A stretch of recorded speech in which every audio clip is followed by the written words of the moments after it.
மையமுடுகு நேயர்களுக்கு வணக்கம். நீங்கள் இணைந்திருப்பது மையத்தின் இன்றைய முக்கிய செய்திகளுடன். முதலில் தலைப்புச் செய்திகள். சிறைச்சாலை மோதல்கள் அரசின் அலட்சியத்தின் விளைவு, நாமல் ராஜபக்ஷ கடும் விமர்சனம். ஜன்னல் கண்ணாடியொடித்து சார்ஜில் இருந்த கைபேசி திருட்டு, ஐசுடன் சிக்கிய இளைஞர். அமெரிக்காவில் வணிக வளாகம் அருகே துப்பாக்கிச்சூடு, வெளியான தகவல். வாழ்வதற்கு விருப்பமில்லை, யாழில் இரட்டை சகோதரர்கள் தீமூட்டி உயிரிழப்பு. ராஜபக்சர்கள் போன்று ஆட்சி செய்கின்றார் ஆனூறு, காணி சுவீகரிப்பு தொடர் போராட்டம். வெளிநாடொன்றில் சிறையில் இருந்து டசின் கணக்கான கைதிகள் தப்பியோட்டம். தகாத உறவு கணவனை கொன்று 12 அடி ஆழத்தில் புதைத்த மனைவி, 2 ஆண்டுகளுக்கு பின் காத்திருந்த அதிர்ச்சி. இந்தோனேசியாவில் நடுக்கடலில் பற்றியிருந்த பயணிகள் படகு, 5 பேர் பலி, 41 பேர் மாயம். பெருவில் சுற்றுலா வானூர்தி விபத்து, 13 பேர் உயிரிழப்பு. தொடர்பென விரிவான செய்திகள்.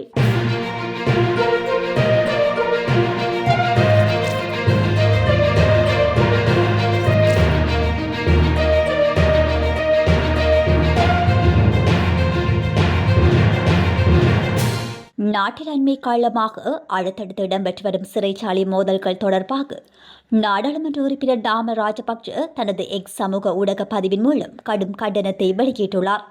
சில வார கால இடைவெளிக்குள் இடம்பெற்று 2வது பாரிய சிறைச்சாலை மோதல் இதுவென குறிப்பிட்டுள்ள அவர், இந்த தனித்துவமான ஒரு சம்பவம் அல்ல எனவும், மாறாக மோசமான நிர்வாகம், அலட்சியம் மற்றும் சீரழிந்து வரும் சிறைச்சாலை அமைப்பின் வெளிப்பாடாகும் என அவர் விமர்சித்துள்ளார்.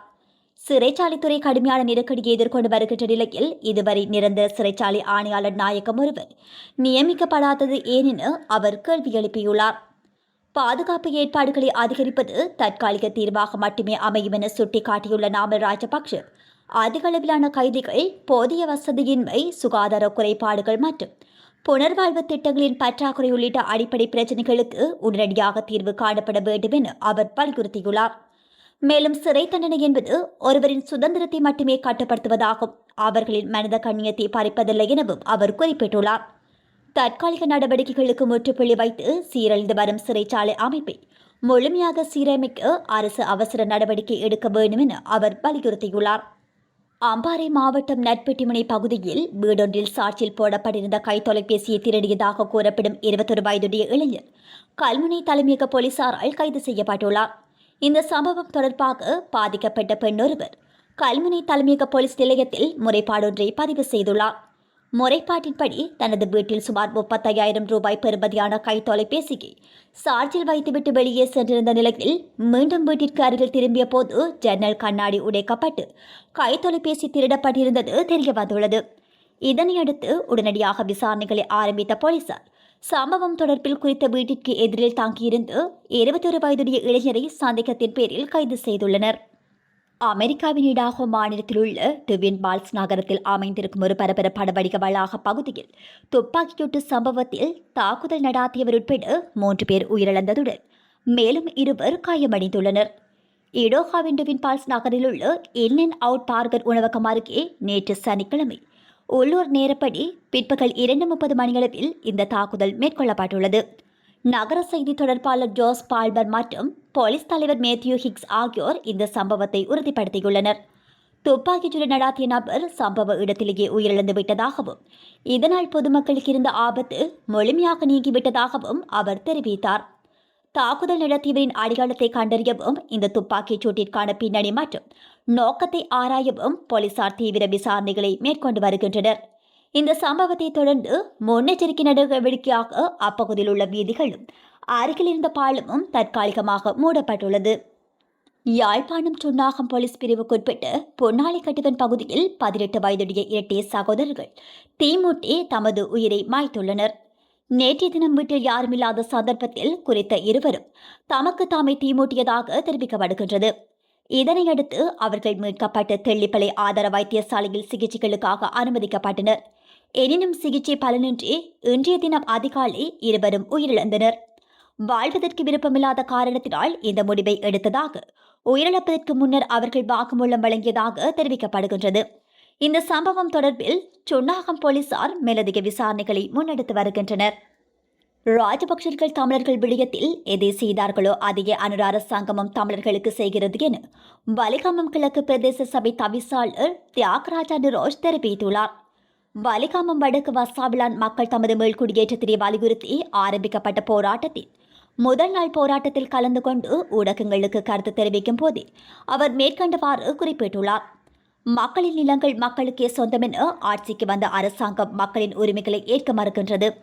தற்போது ஆட்சியில் இருப்பவர்களும் கடந்த காலத்தில் ஆட்சியில் இருந்த ராஜபக்சர்களையோ அல்லது மாறி மாறி ஆட்சிக்கு வந்த ஏனைய அரசாங்கங்களையோ ஒத்ததாக தாங்களும் சளைத்தவர்கள் இல்லை என்பதை வெளிப்படுத்தி வருகின்றனர். வசாவளனில் அமையப்பெறும் இராணுவ வைத்தியசாலை பொதுமக்களின் காணிகளை இராணுவ அதிகாரங்களை பயன்படுத்தி அங்கு வாழ்ந்த பூர்வீக கிராம மக்களை கட்டாயப்படுத்தி அவர்களை வெளியேற்றிவிட்டு அவர்களை வீடு இல்லாதவர்கள் போன்று முகாம்களில் தங்க வைக்கப்பட்டுள்ளனர். இந்த நிலையில் தற்போது அமைக்கப்பட்டு வரும் சட்டங்கள் ஒழுங்கு விதிகளுக்கு புறம்பான இந்த இராணுவ வைத்தியசாலையை அகற்ற வேண்டும் என மாவட்ட அபிவிருத்தி குழுவில் கொண்டுவரப்பட்ட தீர்மானத்தினை நானே வழிமொழிந்தேன். இந்த விடயம் மாவட்ட அபிவிருத்தி குழுவின் அறிக்கையிலும் எனது பெயரை கோடு காட்டி சகல திணைக்களங்களும் அனுப்பப்பட்டது. ஆனால் போயா தினங்களில் கூட அங்கு வீரியமான முறையில் கட்டிடம் அமைக்கப்படுகின்றது. ஆகவே இங்கு நடைபெற்றவற்றை பார்க்கும்போது வாயால் அரசாங்கம் பலவற்றை பேசினாலும் செயலளவில் ராஜபக்சர்களை ஒத்ததாகவே காணப்படுகின்றது. நாட்டில் லஞ்சத்தினையும் ஊழலையும் ஒழிக்கிறார்கள், அதனை நாம் வரவேற்கின்றோம். ஒரு இனத்தின் மீது மேற்கொள்ளப்பட்ட திட்டமிட்ட அரசு நடவடிக்கைகள், படுகொலைகள், இராணுவமயமாக்கம் மற்றும் இந்த விடயங்களை பற்றி நடவடிக்கை எடுக்கவில்லை. இலங்கையில் வாழும் தமிழர்கள் என்றால் எதையும் செய்ய முடியும் என்று சிங்கள பேரினவாத மனநிலை இன்றைய ஆட்சியாளர்களின் உள்ளங்களுக்குள்ளும் உள்ளதா என அவர் கேள்வி எழுப்பியுள்ளார். கொங்கோ ஜனநாயக குடியரசின் கசாய் மாகாணத்தில் உள்ள ஒரு சிறையிலிருந்து குறைந்தது 50 கைதிகள் தப்பியோடியுள்ளதாக அதிகாரிகள் தெரிவித்துள்ளனர். நாட்டின் தெற்கு மத்திய பகுதியில் உள்ள லோபோ சிறையிலிருந்து கைதிகள் வியாழன் இரவு முதல் வெள்ளி அதிகாலை வரை வலுக்கட்டாயமாக வெளியேறினர் என்று பிராந்திய நிர்வாகி ஜீன் ஷியாவுகேவா தெரிவித்துள்ளார். சிறை முழுவதும் காலியாகவே காணப்பட்டது. கைதிகள் பூட்டுக்களை திறக்காததால் இது நன்கு திட்டமிட்ட தப்பித்தலாகும் என்று ஷியாவுகே செய்தியாளர்களிடம் தெரிவித்துள்ளார். அனைத்து கைதிகளும் சிறையை விட்டு வெளியேற அனுமதித்து இந்த தப்பித்தலில் பாதுகாப்பு படையினருக்கு தொடர்பு இருக்கலாம் என சந்தேகிக்கப்படுவதாக அவர் குறிப்பிட்டுள்ளார். தப்பித்தவர்களில் பொதுமக்களுக்கு ஆபத்தானவர்களாக கருதப்படும் கைதிகளும் அடங்குவதாக கூறி இந்த சம்பவத்தின் பாதுகாப்பு விளைவுகள் குறித்து அந்த அதிகாரி கவலை தெரிவித்தார். தப்பித்தலின் போது தேடுதல் வேட்டை தொடங்கப்பட்டுள்ளதாகவும் 3 துப்பாக்கிகளும் கைப்பற்றப்பட்டதாகவும் சியாவுகே தெரிவித்தார். அந்த பகுதியில் தப்பியோடிய கைதிகள் யாரேனும் தென்பட்டால் தகவல் தெரிவிக்குமாறும் அவர்களை மீண்டும் பிடிக்க அதிகாரிகளுக்கு உதவுமாறும் அவர்கள் பொதுமக்களிடம் வேண்டுகோள் விடுத்துள்ளனர். குஜராத் மாநிலத்தில் கணவர் ஆஸ்திரியாவில் வேலை செய்து வருவதாக 2 ஆண்டுகளாக உறவினர்களை நம்ப வைத்த மனைவி காதலனுடன் சேர்ந்து கணவரை விஷம் வைத்து கொலை செய்து தொழிற்சாலையில் புதைத்தது அம்பலமாகியுள்ளது.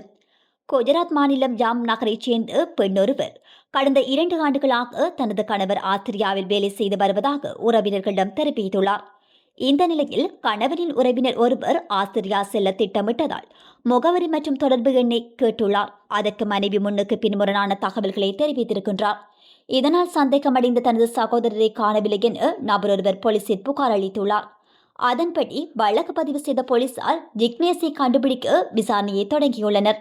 அதில் திருமணத்திற்கு முன்பிருந்த நிலேஷ் என்பவருடன் பிரித்விக்கு காதல் தொடர்பு இருந்ததும் திருமணத்திற்கு பிறகும் அந்த உறவு தொடர்ந்ததும் தெரிய வந்துள்ளது. தங்களது உறவுக்கு தடையாக இருந்த கணவனை தீர்த்து கட்ட இருவரும் திட்டமிட்டதாகவும் அவர் அருந்திய மதுவில் விஷம் கலந்து கொடுத்து கொலை செய்ததாகவும் உடலினை சுமார் 12 அடி ஆழமாக குழி தோண்டி புதைத்து விட்டதாகவும் அதன் பின்னர் அவர் ஆஸ்திரியாவில் வேலை செய்து வருவதாக 2 ஆண்டுகளாக உறவினர்களை நம்ப வைத்ததாகவும் அவர் தெரிவித்துள்ளார். பிரித்தி கூறிய கதையை கேட்டு அரண்டு போன போலீசார் புகைப்பட்டதாக அவர் கூறிய தொழிற்சாலை வளாகத்திற்கு சென்று எலும்புக்கூடுகளை தோண்டி எடுத்து DNA பரிசோதனைக்காக அனுப்பி வைத்துள்ளனர். இந்தோனேஷியாவில் கடலில் பயணித்துக் கொண்டிருந்த பயணியர் படகு திடீரென தீ விபத்திற்குள்ளாகியுள்ளது. குறித்த படகு 271 பயணிகளுடன் பயணித்ததாக சர்வதேச ஊடகங்கள் செய்தி வெளியிட்டுள்ளன. இந்த நிலையில் விபத்தில் 5 பேர் உயிரிழந்ததுடன் 41 பேர் காணாமல் போயுள்ளதாக தெரிவிக்கப்படுகின்றது. மேலும் தெரிய வருகையில் இந்தோனேஷியாவின் 2வது பெரிய நகரமான கிழக்கு ஜாவாவில் உள்ள சுரபாயிலிருந்து தெற்கு சுலாவேசியில் உள்ள மக்காசார் நோக்கி சென்று கொண்டிருந்த போதே மடுரா தீவுக்கு அருகே கப்பல் தீ விபத்து ஏற்பட்டுள்ளது. இத்தீ விபத்து குறித்து கப்பலின் மாலுமி உடனடி தகவலை வழங்கியதாக இந்தோனேஷியாவின் தேசிய தேடுதல் மற்றும் மீட்பு முகமை தெரிவித்துள்ளது. காணாமல் போன 41 பேரை கண்டறியும் பணியில் இந்தோனேஷிய மீட்புக் குழுவினர் தீவிரமாக ஈடுபட்டு வருகின்றமை குறிப்பிடத்தக்கது. பெருவின் தெற்கு பகுதியில் அமைந்துள்ள புகழ்பெற்ற நஸ்கா லைன்ஸ் தொல்பொருள் பகுதிக்கு மேல் பறந்து கொண்டிருந்து சிறிய ரக சுற்றுலா வானூர்தி ஒன்று விபத்துக்குள்ளாகியுள்ளது. இந்த விபத்தில் 13 பேர் உயிரிழந்ததாக சர்வதேச ஊடகங்கள் செய்தி வெளியிட்டுள்ளன.